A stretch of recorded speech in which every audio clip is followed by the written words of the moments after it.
So we're gonna be zooming through it, okay? Delivering value propositions. Yeah, yep.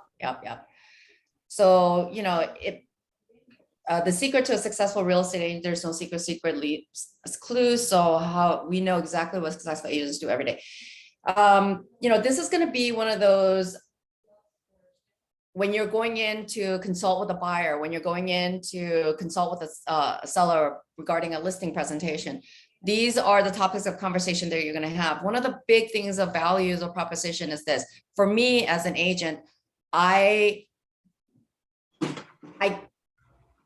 cater and contour my value based on the needs of that client. So obviously I advise always to get to know who your client is, get to know what their priorities are, get to know what is going to make it or break it for them. So understanding those motivations of your clients is going to help you to kind of stress point the values that they are seeking for. And I think that's like one of the main things of your value proposition. On page 3 of your pamphlet, it talks about the 3 aspects of service: purpose, value proposition, and fiduciary. There's different meanings of fiduciary. I know as from a real estate agent point, and also from these notes. So there's a couple of different ways. Let's see here.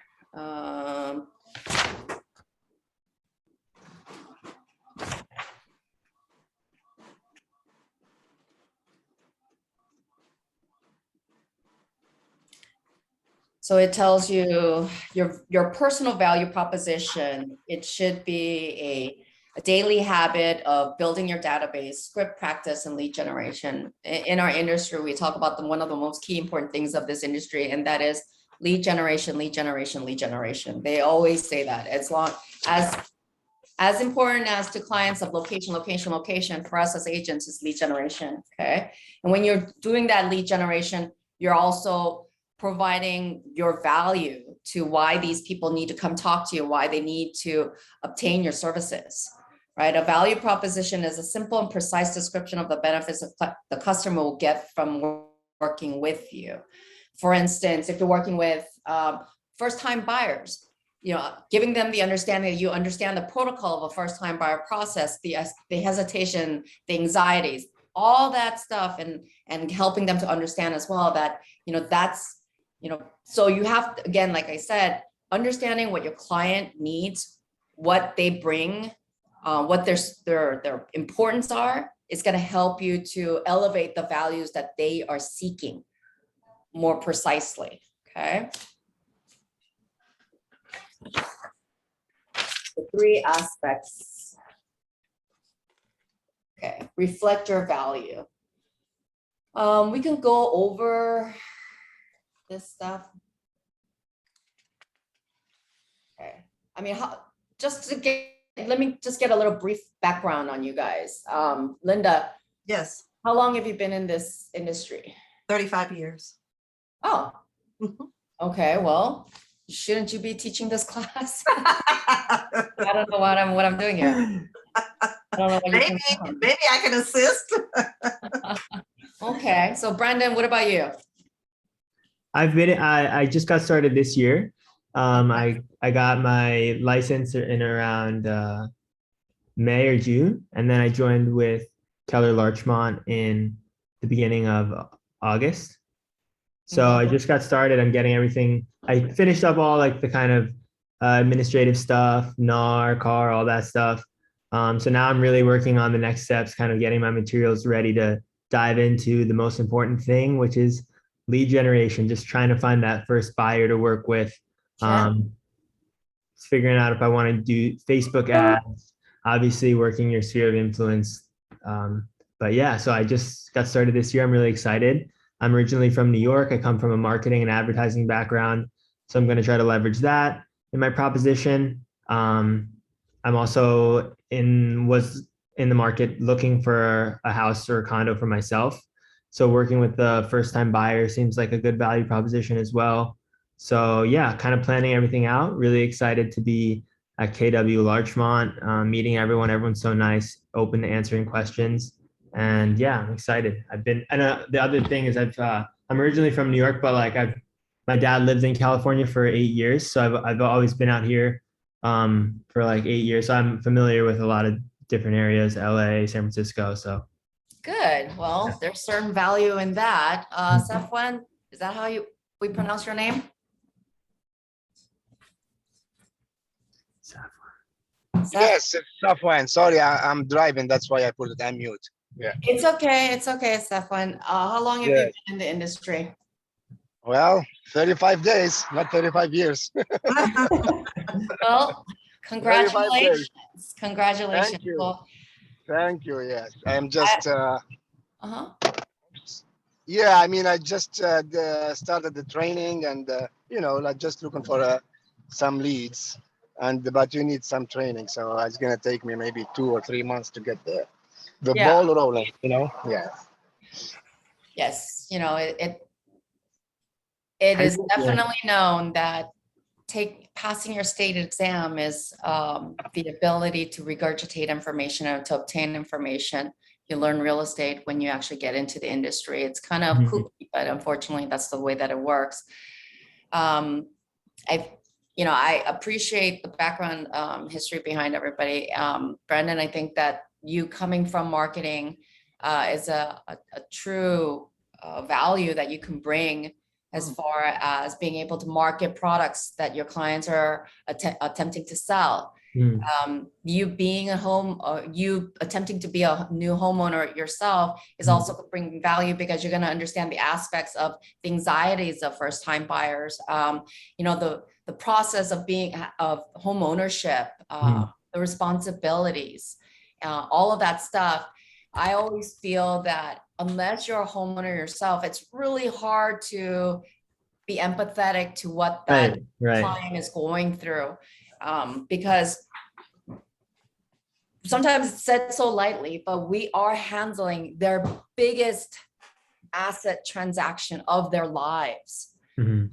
Regardless of what the amount is, even if it's a $500,000 home or a $5 million home, the fact of the matter is it is still the biggest asset of their lives. Okay, so we have to take it to heart. We have to take it very seriously. This industry is not for playing games. It's a very serious industry with high rewards, but also high liability, right? Let's see here. What is the underlying, I don't know, Carly, are we doing a slideshow along with what we're talking about here? Carly? Yeah, I can share my screen and do the slideshow if you want me to.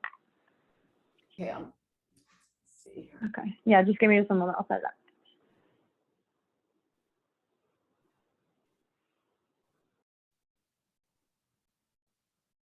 I mean, it's not that. Okay, so like if we go to, let's see here.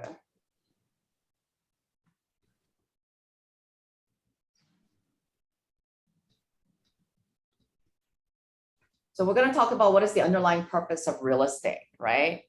For buyers, it's about finding the right home at the best price at the right time with the least amount of problems. For sellers, it's about netting them the most amount of money in the shortest amount of time with the least amount of problems. Now, if you listen to what buyers and sellers are seeking, they're seeking both the same thing. There's a commonality to it, which is with the least amount of problems. Everyone is seeking to have smooth transaction, whatever position they are in, okay? As a realtor, what are some problems you have anticipated for your clients and what have you done to avoid them? This is one of the value propositions that we bring as experts of the industry, right? So for instance, some of the examples that I can give as far as a buyer is concerned is making sure that the buyer, one thing that I helped buyers anticipate that not everyone knows, it should be a common information, but sometimes it's easily missed, which is buyers should never buy anything of great value, anything over $10,000. They should not be buying anything during an escrow transaction. Not all buyers know that. I had an incident where the buyer thought, since we were at the tail of closing escrow, he decided to buy a $100,000 car. That became a massive issue with the loan process. So just making sure, even though it should be common knowledge, just kind of going over that information with your client. That's going to be a value that you bring, getting them prepared. That's why we have buyer consultations, because we have a list, a checklist of things that's going to happen during the process of it, getting them well aware of where we are at during that checklist as well. Okay.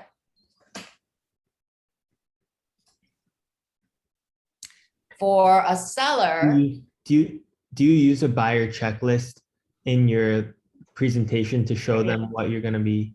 absolutely. So I have a customized buyer's consult checklist that I go through with my buyers, and I try to familiarize them, especially if they're a first-time buyer. Because I go through this process on a daily basis, it's like I can do it in my sleep, but then every client that I encounter is always the same. They are still new at it. I have clients that have massive portfolios, but when we're in transaction, they act like they've never bought a property before. It's always going to be the same. You always want to reiterate the process to them. That's the value you're going to bring. You're going to tell them what the calendar of that schedule is going to be, what they should anticipate as far as after identifying the property. Then you want to talk about how to structure the offer. What are the terms that are needed in this type of market? Because every market is different. Right now, everyone is seeing a lot of appraisals being waived, So those are the kind of topics that you want to talk about. And that's what's going to bring you value, because you're going to educate your clients. And you're going to give them a little bit more reassurance, because they're going to understand the process of it. Nothing's going to be blindsided to them, right? One of the values that you can bring for sellers, one of the big things that is really easily overlooked is pre-inspections. I'm an avid believer of pre-inspections, especially if the home is a little bit older, the clients have been there for a long period of time. The value proposition you bring for sellers is, let's do a pre-inspection. What does that avoid in a pre-inspection is you first are informing the clients of what the condition of that home is, because anyone that comes into escrow, they're going to do an inspection. This stuff is going to come up. This is the stuff that buyers come back with to renegotiate pricing, to ask for credit. And also, at worst case, falls out of escrow. So you already know about it, right? That's what you're saying? Yeah. So in order for you to avoid all of that, I advise my clients, especially clients that are in California that have these custom craftsman homes that are not so much, maybe 100 years old, but could be 90 years old. But, those are older homes. They're going to have underlying issues that maybe weren't presented to the sellers during the time of their stay. I advised one of my clients to do a pre-inspection on a craftsman home. There were some things that came up in that inspection. We were able to address those that were of minor issues that could just be easily taken care of by the sellers, so that we avoid any credit requests or repair requests. And also what that also did for us was that I was able to fully disclose the condition of that home.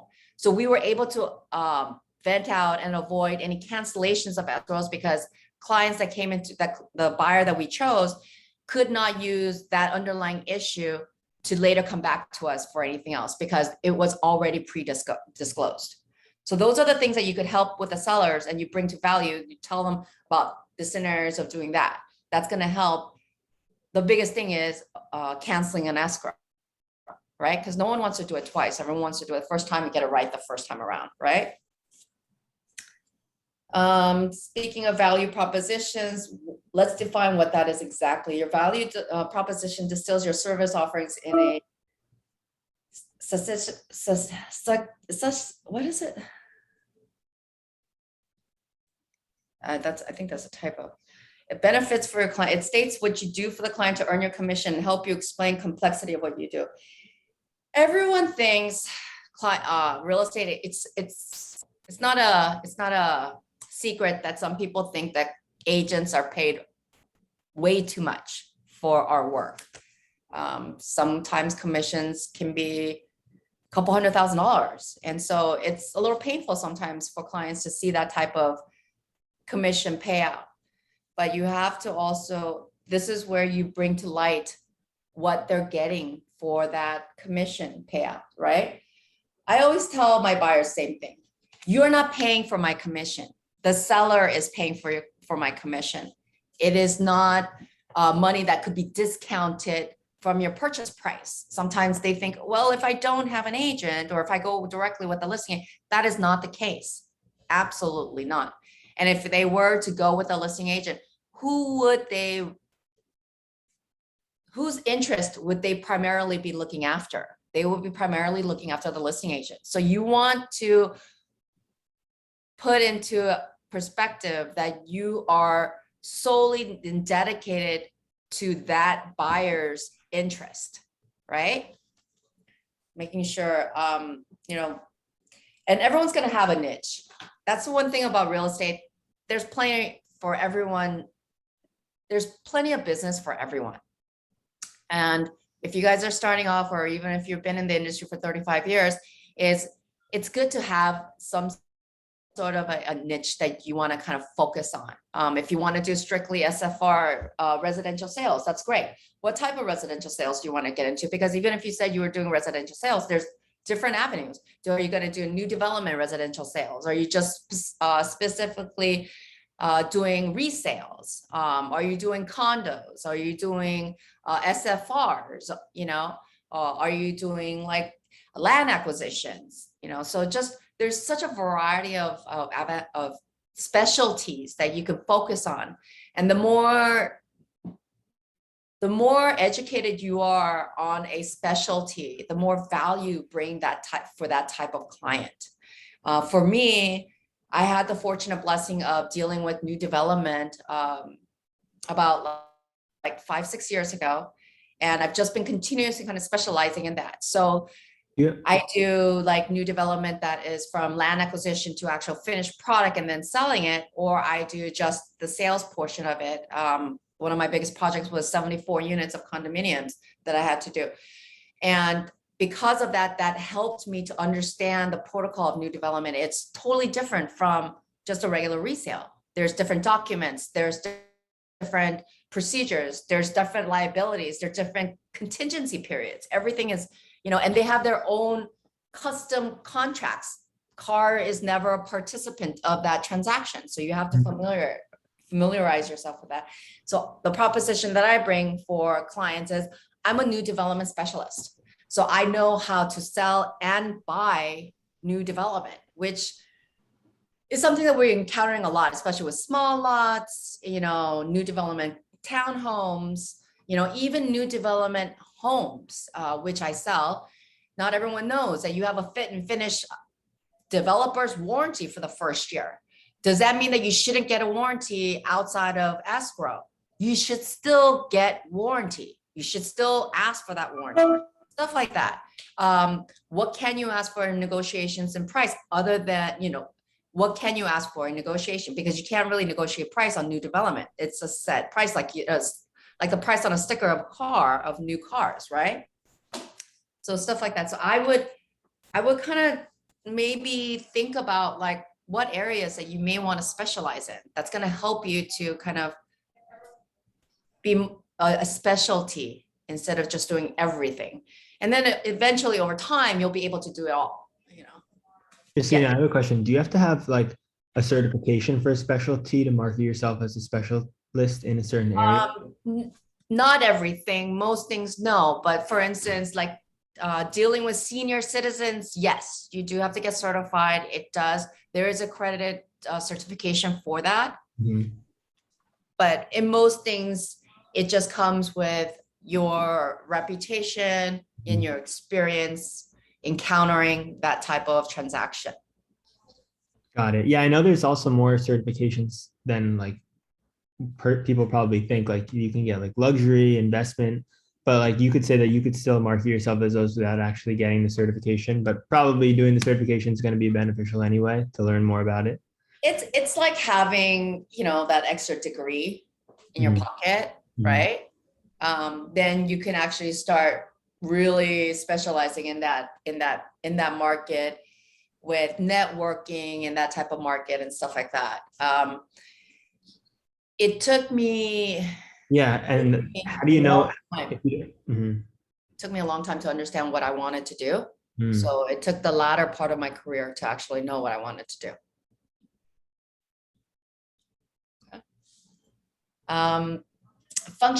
Functionary versus fiduciary. So the third aspect is, as a noun, fiduciary refers to the person who has a fiduciary obligation. You are your client's fiduciary. A functionary is one who completes tasks for the client, whereas a fiduciary completes tasks and goes beyond by placing their client's interests ahead of all others, even their own. Okay. What are some ways that you serve as your client's fiduciary during a real estate transaction?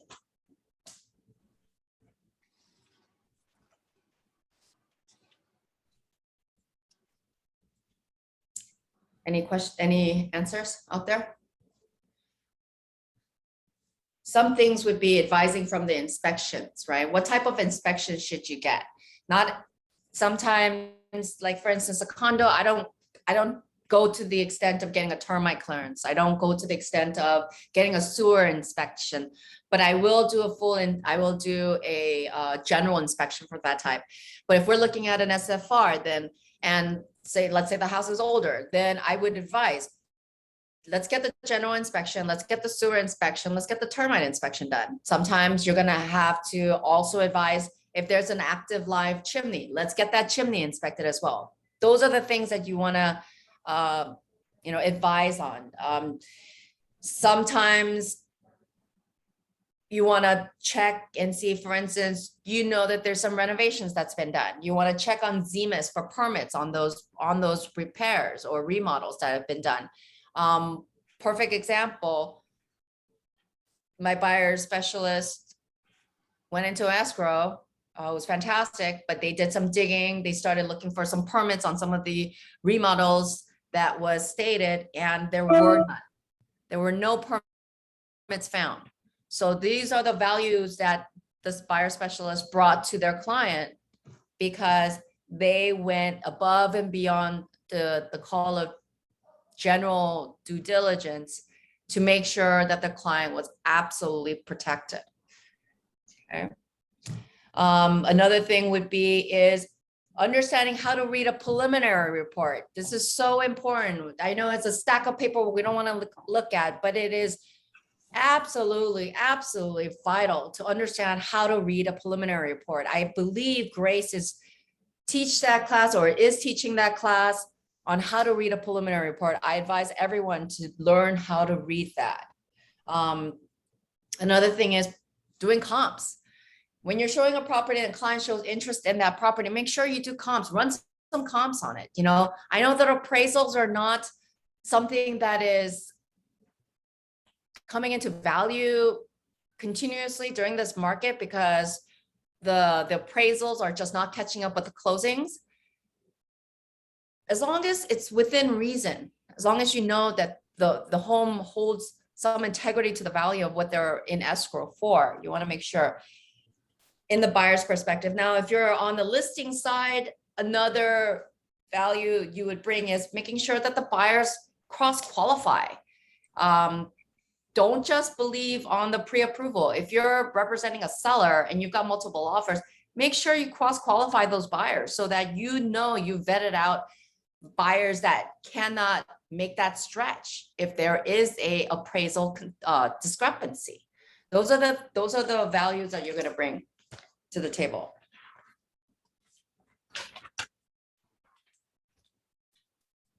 Oh, I love this. What buyers want. They did a 2018 profile of home buyers and sellers from NAR. And if you look, 52% says help find buyer the right home to purchase. Okay, knowing what people want. So again, it goes back to the basics. Listen to what your clients are looking for.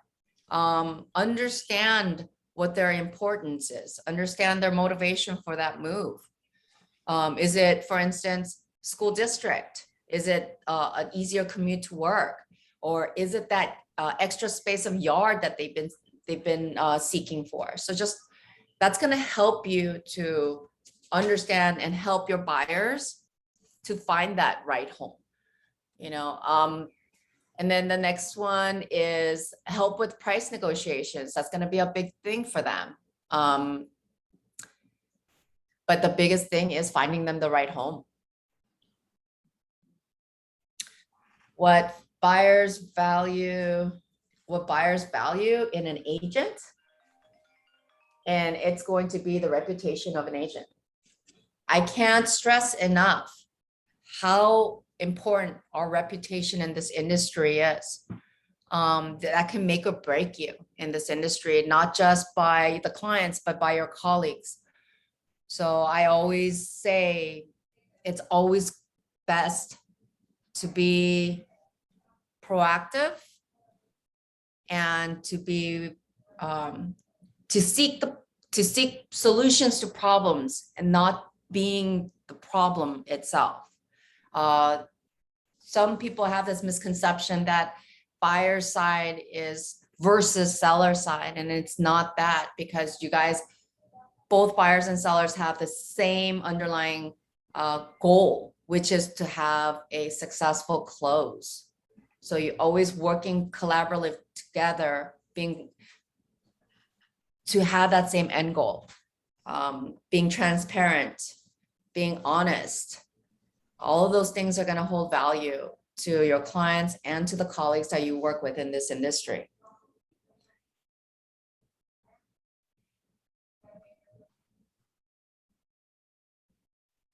So if there's an attribute that you have now, that you now know from the data is something that buyers value, would that be a good thing to include in your value proposition?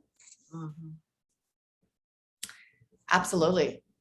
You know, just when I talk to buyers, I tell them one of the value propositions that I bring to the table to my clients is that, yes, I stress on the length of time that I've been in the industry, but I also stress in the positive relationship that I have with my colleagues, that I have earned the respect of my colleagues to know that if I present an offer, they're going to value my offer because they know my reputation, because they know of the way that I work. And that's gonna, that's gonna be a big deal. So I tell my clients, yeah, I have won out multiple bids based on my reputation, based on my previous interactions with the colleagues of this industry. Even if I did not specifically work with that individual agent, but if I tell that agent, hey, I've worked with people from your office, and they'll come and ask about, hey, how was your experience with this particular agent? Then, then they will vouch for you. And that's the value you're gonna bring.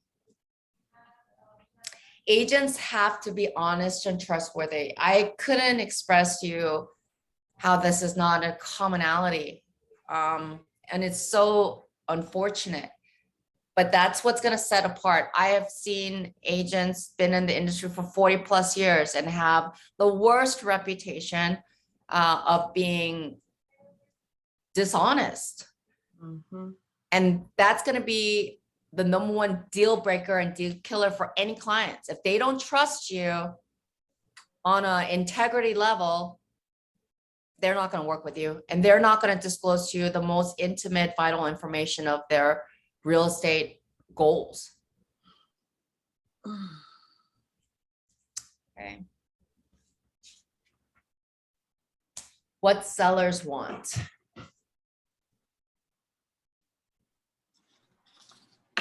So the seller's pie is divided equally to two parts, is help seller market home to potential buyers. And Brandon, this is going to be the value that you're going to bring, is that your experience with marketing, your knowledge with being able to expose that property to the maximum. That's going to be the value that you're going to bring to your sellers. right? And that's what sellers want. They want to know. They always ask me, even though I've sold properties for them in the past, they'll ask me again, hey, by the way, where's my home going to be listed? What platforms are they going to be on? And I tell them they're going to be on, obviously on the MLS, for public information, but that MLS IDX is connected to Zillow, Redfin, Realtors.com as well. But not only do I do that as my base foundation, but I also post it up in my social media pages on my Facebook, Instagram, my LinkedIn page, all of my business platforms. Then I also tell them, because there's a feature called Zipfly. If you don't know about it, it is a mass email that goes out to, you could group it to how much exposure you want it to. And the maximum exposure, I think, is like to 64,000 agents in the greater LA, which is it's a big pool of people to hit.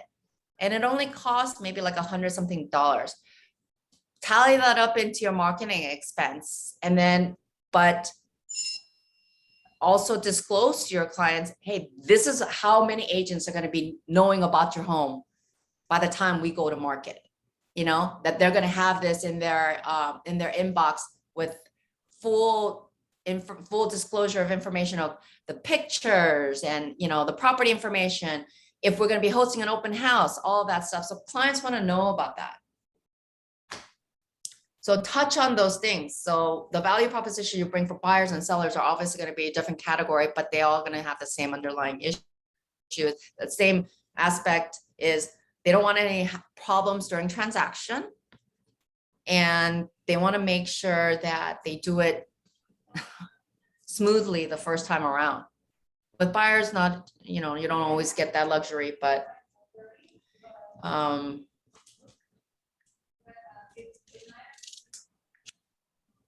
most sellers will not tell you, I need to sell this within 30 days. They are going to tell you the same thing. Everyone's going to tell you, I've heard it time and time again, I don't care how long it takes. I want the right price, right? So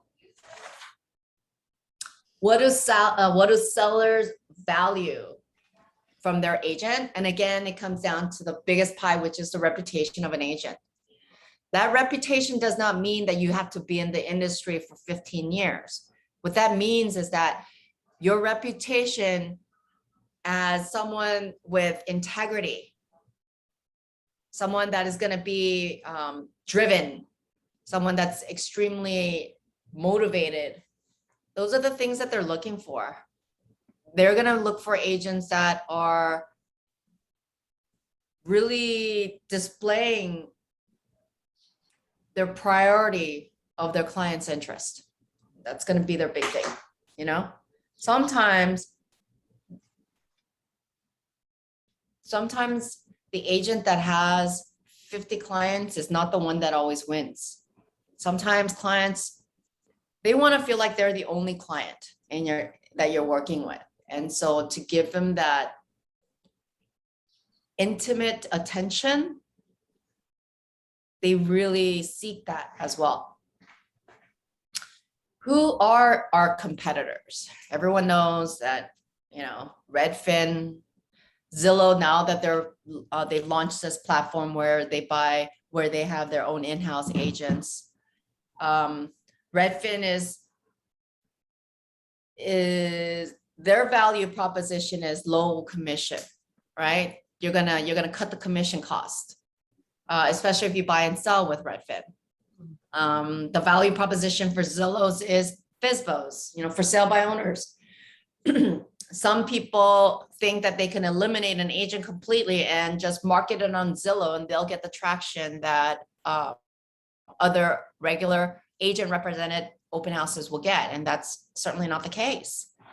I've gone to FSBO open houses. And once you talk to them and then they start understanding all of the disclosures and the liabilities that they're taking on their own, you end up getting FSBO sellers cooperating with buyer agents. So don't ever be discouraged because it's being sold by the seller that they won't consider a buyer's commission. Okay.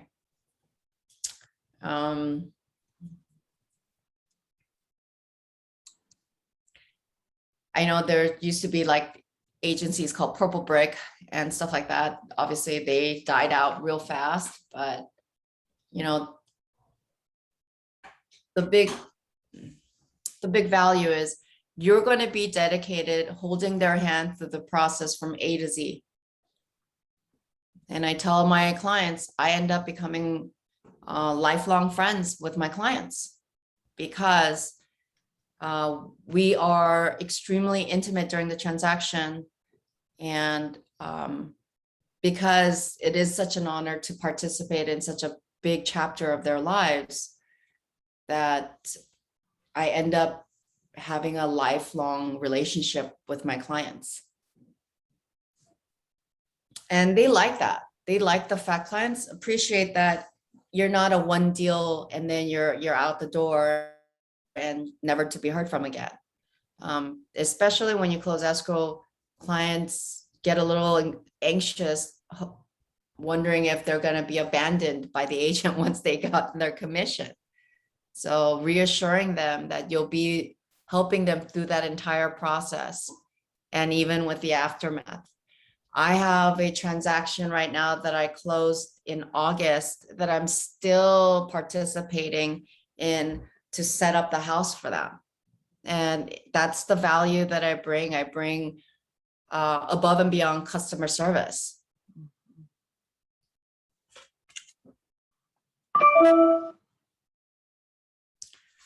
So from what we talked about, let's say for a buyer, right? It's a little bit easier to work with a buyer in the beginning of this career. So Brandon, what value would you say that you would bring to your clients? Definitely my marketing background, being able to oh wait, for a buyer? Yeah. A personalized approach, the integrity, honesty, gaining their trust, and then really putting the time towards them. I would say something like that. Sounds good. Working one-on-one, not working with like a bunch of different people. Really tailored approach, I would say. Yeah. What about you, Linda? Being honest and letting them know that I'm very capable of following through the entire process. I'll piggyback on what you said, above and beyond customer service. I'm pretty much from the old school. I sit down with them. I really don't do a lot of sending documents, email. I prefer to sit down with my clients one-on-one, and especially with new home buyers, explaining them the process from A to Z. Disclosures, especially, I've never had any lawsuits because I sit down with my clients and go over those disclosures, and they really thank me a lot for that, because it's tedious and a lot for them to understand. Make sure they disclose with sellers everything that they need to disclose, with buyers making sure they understand what a seller has disclosed, and just holding them and being with them face to face more than anything, and walking them through the process. Yeah, that's fantastic, actually. I know that you're driving right now, Safwan. Do you have, are you able to put some input? Yes, I guess, like everybody else, being honest and answer all their questions, whatever it is, even if you don't know the answer, you ask somebody. Basically, it's like you're buying the house for yourself. That's how deep you can go. It's like you have to feel their pain and feel their happiness and everything. I love that. I think one of the things that Linda touched on, which I think is really important, is, and this is the reason why we have to be experts in our contracts and disclosures, is walking them through all of those disclosures. It's extremely tedious. It's so easy for us to just sign it out and just say, hey, Megan's Law, it's nothing to worry about, just sign it. You could do that. And I know tons of agents that just do that and just say, hey, you know what? These are just basic disclosures. Just go ahead and sign them. Don't worry about it. I know a lot of agents that do that, and that is the biggest no-no, especially for new, regardless of if they're first-time buyers or past experienced buyers. Everyone wants to know what the hell they're signing. And if you take the time to explain even the tedious things, they will be thankful. You will have proven your value to them. I used to walk through the entire like opening package with my clients, every single thing. I don't meet them as often now because we have this lovely thing called Zoom. So I go through it with them through Zoom, or we talk on the phone. We go page by page, line by line. But I would recommend that you do that for your client. I have a question for you. How is that process for you for your first transaction or something early in your career where you were also kind of learning it as you were telling them about it as well?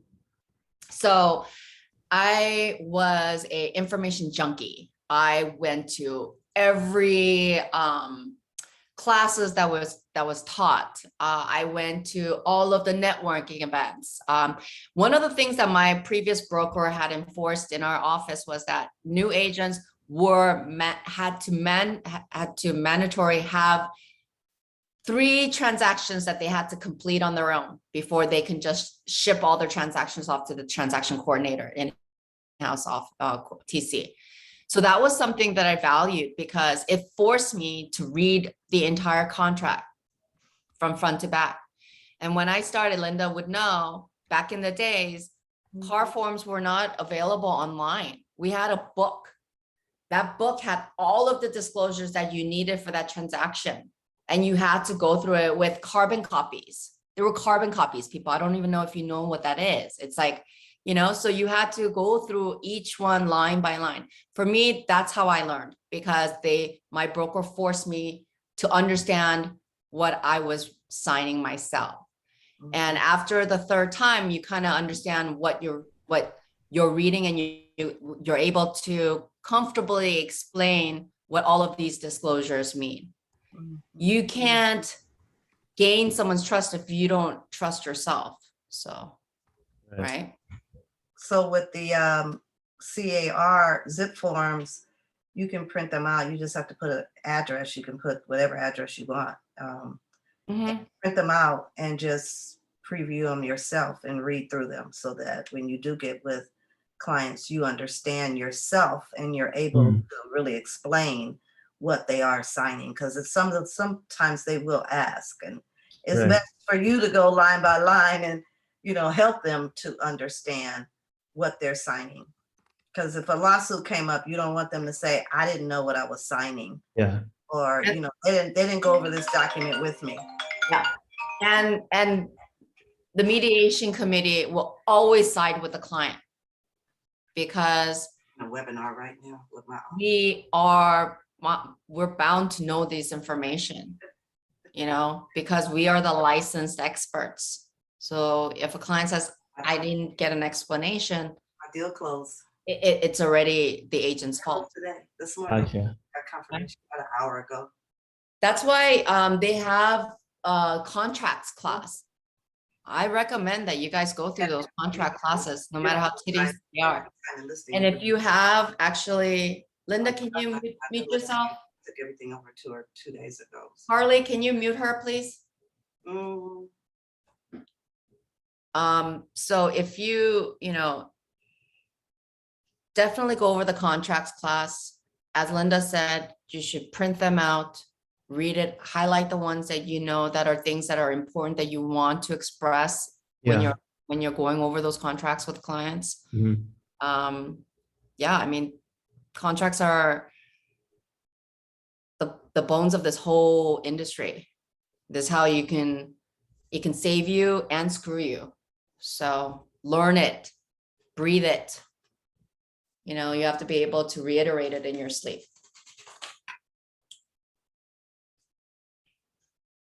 Creating a stellar experience. I think that's a big deal.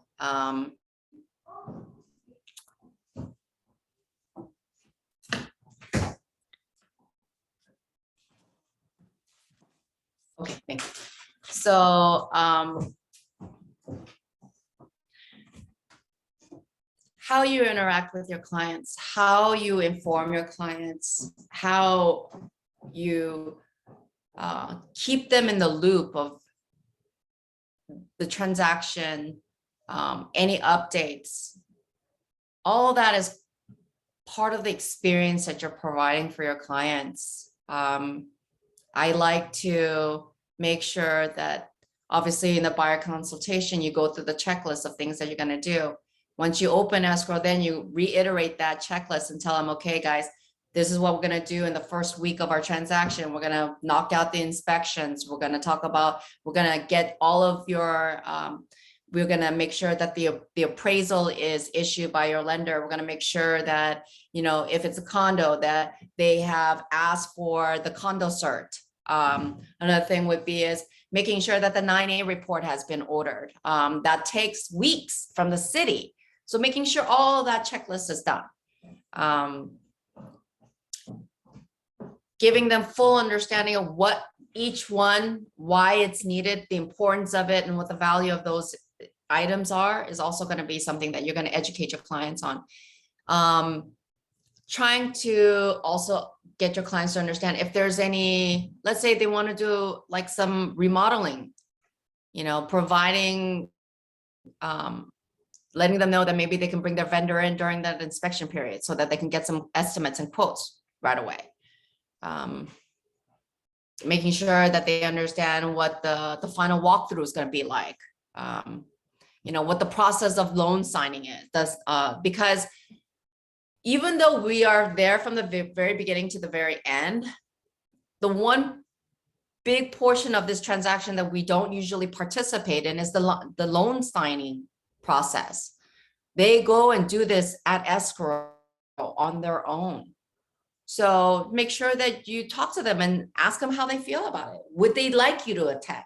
It's not usual protocol, but you'd be happy to do that for them if it's something that they feel more comfortable with, you know? Or if there's a travel notary, right? So another thing of the experience, let's say for instance, you're representing sellers. How is that marketing process going to be? I set aside a certain budget per listing based on the value of the price of the home. The budget varies. So there was a home that I would needed to sell. It was a referral. The home price point was $500K. It was on the lower price points of what I usually deal with, but nonetheless, I put my full marketing package together and I had a marketing budget. And from that budget, I decided that there would be more value in my money if I did their landscape for them. So that's what I brought to the table for my listing presentation. I said, I will pay for a gardener to come in, clean up that whole front yard, pull out the weeds, trim the trees, all that stuff. And for that particular home, my marketing budget was $1,000. And for the landscape, I ended up paying $500 for the landscape. It made big impact, and it made, you know, it was the best value for my buck, because curb appeal is a big deal when you sell a property, right? So when I brought that to light to the client, I told them, I'm going to have your landscaping done prior to pictures. I'm going to have professional deep cleaners coming in here prior to our open house. You know, and just let them know that I will have my team here making sure that we stage your home with the products that they have. You know, they couldn't afford to bring in a professional stager. They had their own furniture in there. So what I said was, I'm going to come in here and we're going to edit your home. I'm going to help you edit your home from the beginning to the end, as long as you can cooperate with me. And I explained to them less is more. Decluttering is going to help us bring more value to your home, where in the end, we're trying to get the highest priced offer, right? And when you explain everything to them, they are all in majority in agreement and will cooperate. So creating that experience for your clients, be it is it a buyer or seller. For buyers, it would be like you'd be there with them, even with open houses that you don't want to send them on their own, which I really don't like sending my clients to open houses on their own. They can, there's some agents that will actually be sneaky enough to say, well, if you come to me directly, we can maybe work something out, you know? So I always tell my buyers, I would love to view the homes with you so that we can experience the home together, so that I can give you my professional feedback while we're seeing the homes that you'd like to consider to purchase. Yes. Linda, you're muted. You need to unmute yourself. Okay. Uh-huh. I'd just like to make a few comments on a few things that you did say. I experienced, it's very important for you to go to open houses with your clients. I actually showed a house personally to a client, and I left a little bit early because I had to go pick my kid up from school. This was about 15 years ago. And the agent stole my client when I left. Yeah. The agent actually sold the house, wrote the offer to my client. This was a private showing, so I wouldn't even advise leaving. I didn't even know that they had sold the house to my client. My client was very evasive after that happened, and I was wondering why. Well, I learned why later on after the deal closed, because the client was very unhappy with the way the agent represented them. I ended up selling the house for them when they got ready to sell it, but they did, you know, real estate is very cutthroat business. Be aware of that. And so hold on to your clients as much as you possibly can. And then I wanted to make another comment about the loan documents. Yes, the buyers do go into escrow and they sign the loan documents. But it's a good idea, especially being a new agent, to go in with your clients and sit in so that you'll learn what those loan docs are about. Because sometimes they ask questions, and you know, you have to inform the client also to make sure that the rate is what the lender said it was going to be, you know, because sometimes the rates are off. So you have to really hold the client's hands, buyers, really close so that you can help them to understand what they're signing, including the loan docs. I sit in on that too. Great. Yeah, I mean, those are really great points that you pointed out, Linda. One thing that I do for my buyers is that I ask the escrow company to send me a buyer's estimate sheet. What that is it's like a final breakdown of all of the fees that is going to happen, all the amounts of credits that is reflected. And so the buyers are fully aware of where the breakdown of the financial the payout is. It also helps with the sellers too if they have a still a loan on that home. So I do this as a regular practice for my clients. I request a seller's or a buyer's estimate from escrow at least if you have the luxury to ask for it at least 2 to 3 days before. Obviously that estimate is going to be the most important, is that making sure that the lender has sent over all of the final amount. But yes, you're absolutely right. Make sure, even with sellers, I just closed the deal today and we got the final seller's estimated net sheet from escrow. And I met with the seller about 3 or 4 days ago at the house so that, you know, we can go over the seller's estimated closing statement. And there was $50,000 on there that he wasn't aware of.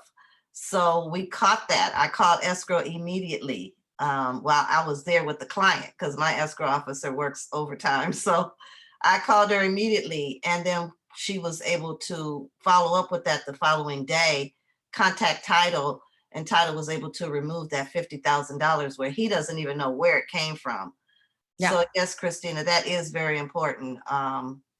And you, the new agent, to make sure that you get those seller and buyers estimated closing statements so that you can go over it with your clients. And again, that becomes part of that experience that you provide for your clients. Yeah. And then you want to make sure if you're representing a buyer, you don't have vendor control. That means that you don't really know how much that escrow company is charging. Another due diligence that you may want to do is prior to opening escrow, once you get an offer acceptance and they disclose to you who the escrow company is, you make sure you talk with the listing agent, say, hey, I want to make sure that I want to give you the right of vendor option, but I want to make sure that we are choosing the right vendor for both sides. I'd like to know what they're charging. What is the escrow fee? Knowing that I represented a seller that I ended up actually choosing a different escrow company because the buyer's escrow company fees were much more desirable. And it was still a very reputable company that I worked with in the past. So that stuff is something that you can actually bring to leverage as well. Another thing is when you get that seller estimate sheet is you can also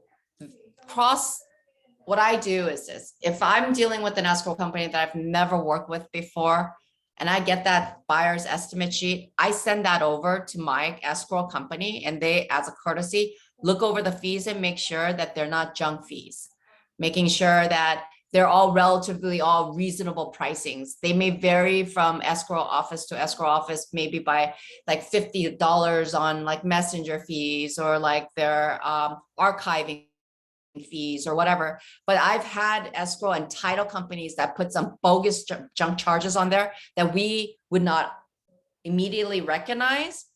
And so I take that extra step and making sure that all of the fees are accurate and all within reasonable, pricing. So that's another thing that you can bring to your clients as well as your value proposition and your experience. Okay. I think that's about it, ladies and gentlemen. I think we've covered what the value proposition is. And I think, yep. So any aha moments for you guys? Linda, aha moments? No.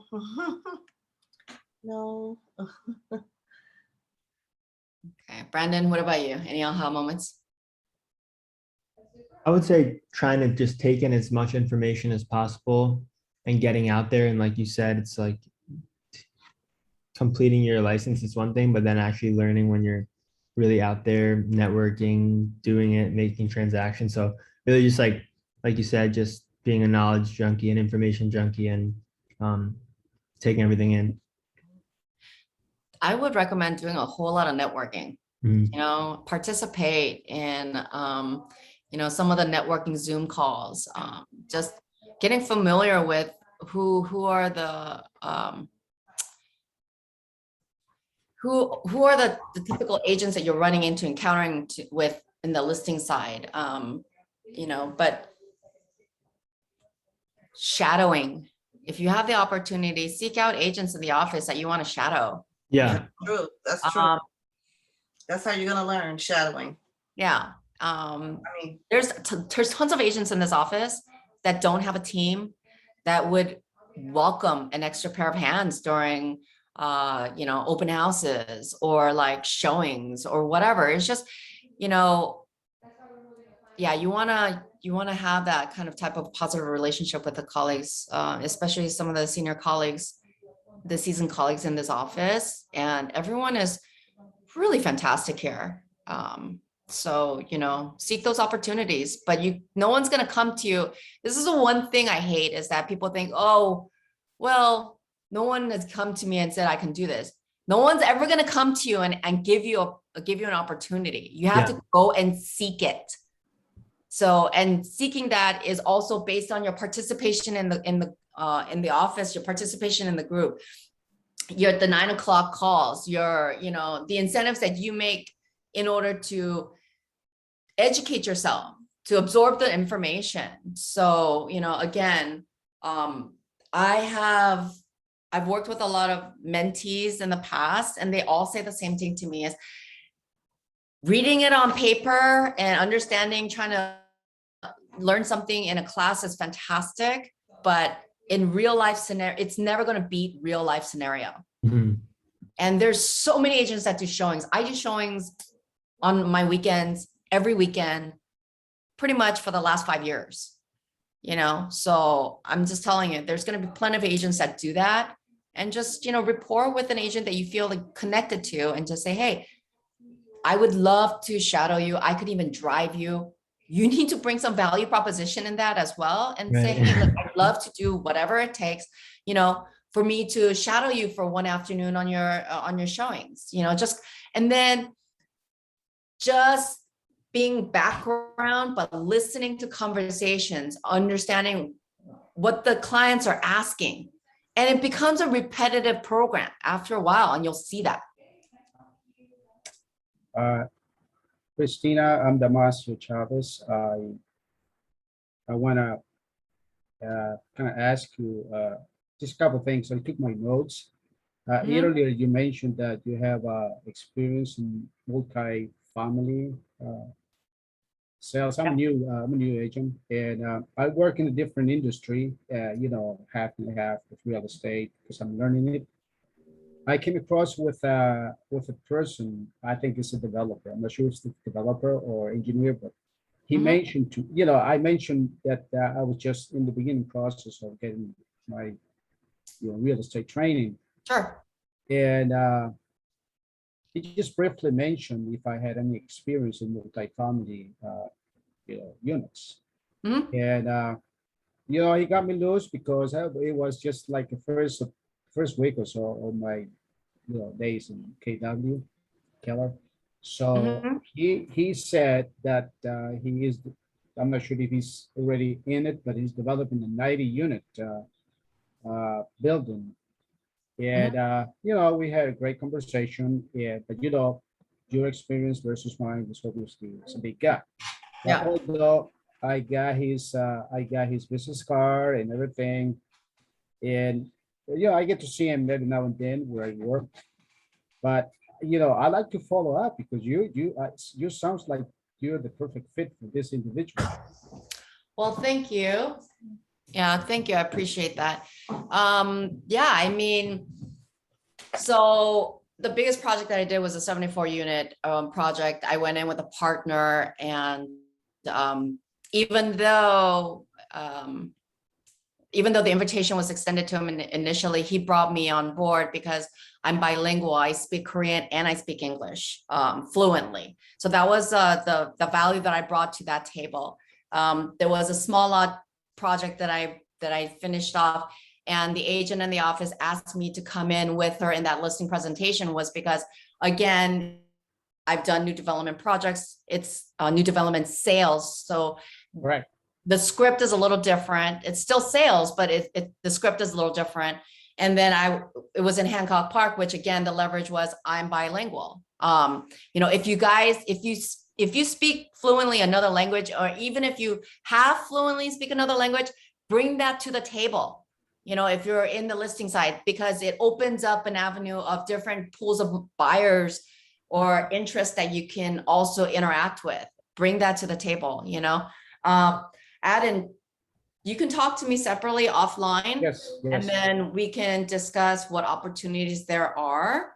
Yeah. But I have in the past helped agents in this office obtain listings and obtain opportunities because they leveraged my sales records or my experience. Correct. Yeah, and I appreciate you sharing that with us here today because obviously I have a very, very active conversation with individuals who have, all levels. And this came across because obviously I was involved in golf and we were playing golf and, he popped up the idea. And if you want to talk golf, you got the right person here.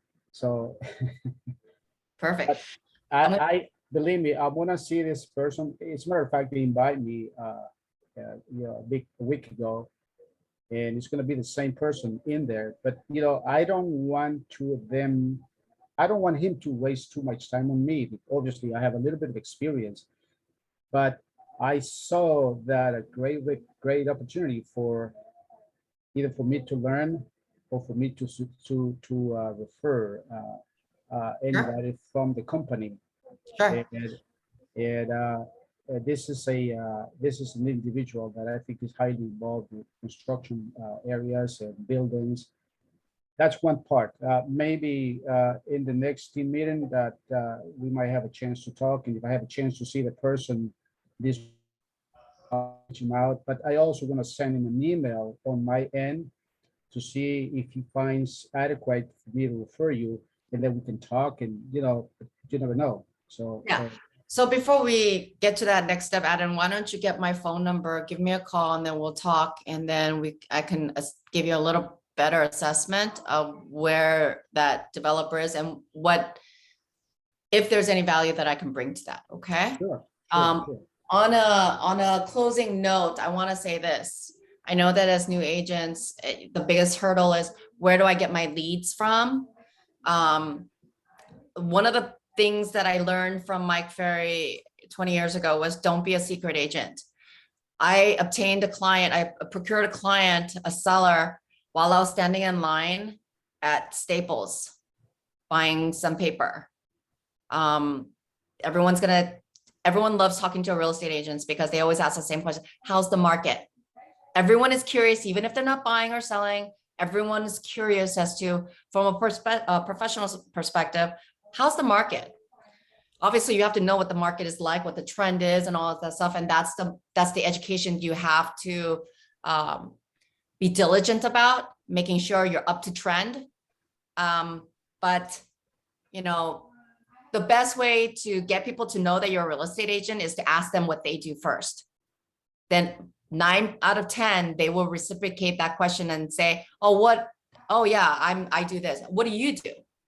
That's that's the cue. And you go into that script that you practice every single time and say, oh, actually, I'm in real estate. I help clients buy and sell homes. I do this, I do that. And then they're going to ask you, how's the market? And you say, you know what? The market is fantastic. These are the reasons why. And it becomes a deep in-depth conversation. And you know what? You give them a card. You tell them, let me know if you have any further questions that I can help you with. Or if you have a friend or family that's seeking real estate advice, let me know. So my value to you today is, don't be a secret agent. Let everyone know what you do. Post it in your Facebook, post it in your Instagram, post it in your family reunion news, whatever it takes.